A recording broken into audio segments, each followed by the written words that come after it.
पहला प्रश्न है प्यारे बच्चों की नई दुनिया की खोज इंग्लैंड के लिए किस प्रकार वरदान साबित हुई। दूसरा, फ्रांस की क्रांति के दो सामाजिक कारण क्या थे। तीसरा, त्रिकूट में कौन कौन से देश शामिल थे और उनका उद्देश्य क्या था प्यारे बच्चों। और चौथा प्रश्न है प्यारे बच्चों कि चेरो विद्रोह से आप क्या समझते हैं और भारतीय वन अधिनियम, जी हाँ, भारतीय वन अधिनियम में क्या उद्देश्य और राष्ट्र संघ किन कारणों से सफल रहा और उनके किन्हीं दो कारण को बताएं। तो इस वीडियो में हम पूरा देखेंगे प्यारे बच्चों। पहला प्रश्न है प्यारे बच्चों की नई दुनिया की खोज इंग्लैंड के लिए किस प्रकार वरदान साबित हुआ प्यारे बच्चों। तो देखिएगा प्यारे बच्चों की नई दुनिया की खोज इंग्लैंड के लिए वास्तव में वरदान साबित हुई, क्योंकि बिना किसी प्रयत्न के उसे बहुत बड़ा भूभाग प्राप्त हो गया।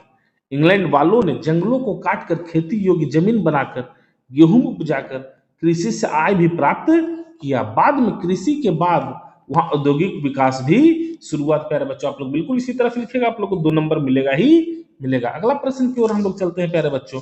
कहता है फ्रांस की क्रांति के दो सामाजिक कारणों को क्या थे। तो फ्रांस की क्रांति के दो सामाजिक कारण निम्न थे। पहला, पादरी।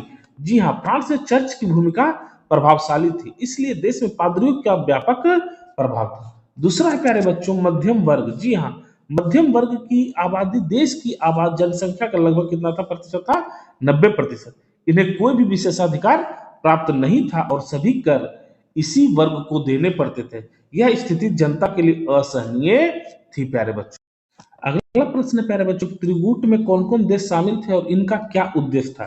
तो त्रिकूट में जर्मनी, इटली और ऑस्ट्रिया हंगरी जैसे 3 देश शामिल थे। इन गुटों की स्थापना का मुख्य उद्देश्य युद्ध की स्थिति में एक दूसरे की सहायता करना और आवश्यकता अनुसार युद्ध में भाग लेना था प्यारे बच्चों, बिल्कुल इसी तरह। अगला प्यारे बच्चों, चेरो विद्रोह से आप क्या समझते हैं। तो आदिवासियों के चेरो कबीला के द्वारा किए गए विद्रोह को चेरो विद्रोह कहते हैं। 18वीं शताब्दी के लगभग पलामू क्षेत्र के शासक चूरामन राय के द्वारा अंग्रेजों के सहयोग से आदिवासियों का खुलकर शोषण किया जा रहा था।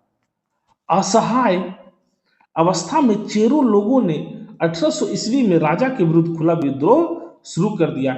इसी घटना को चेरो विद्रोह कहा जाता है प्यारे बच्चों। अगला अगला प्यारे बच्चों की भारतीय वन अधिनियम के क्या उद्देश्य थे। तो भारतीय वन अधिनियम के निम्न उद्देश्य थे। पहला, पर्यावरण को संतुलित बनाना। दूसरा, वन संपदा की सुरक्षा करना। तीसरा, वनों के कटाव को रोकना और जंगली जानवरों को सुरक्षा करना। और चौथा था प्यारे बच्चों जैव विविधता को बनाए रखना प्यारे बच्चों। अगला प्रश्न हम लोग देखिएगा। एक बात पूछे प्यारे बच्चों, क्वेश्चन तो आप लोग को साफ साफ नजर आता है, इतना मेहनत आप लोग के लिए करते हैं प्यारे बच्चों, तो सब्सक्राइब वाला जो बटन है प्यारे बच्चों उसको दबा दीजिए किसी भी तरह से प्लीज प्यारे बच्चों, आपसे मेहनत का फल यही मांगते हैं प्यारे बच्चों। आगे देखिएगा प्यारे बच्चों कि संयुक्त राष्ट्र किन कारणों से असफल रहा, किन्हीं 2 कारणों को बताया था। संयुक्त राष्ट्र बिल्कुल इसी तरह से लिखते हैं जैसे हम कॉपी लिखते हैं कि संयुक्त राष्ट्र के असफल रहने के कोई 2 कारण निम्नलिखित है। पहला, अमेरिका का राष्ट्र संघ से अलग रहना, कभी वह सदस्य नहीं था। दूसरा, मुसोलिनी की फासिस्टवादी नीतियां प्यारे बच्चों। अब ये लघु उत्तरीय आया है प्यारे बच्चों, कल इसी समय में आप लोग के लिए दीर्घ उत्तरीय भी लेके आएंगे प्यारे बच्चों। तो चैनल पे पहली बार तो प्लीज प्यारे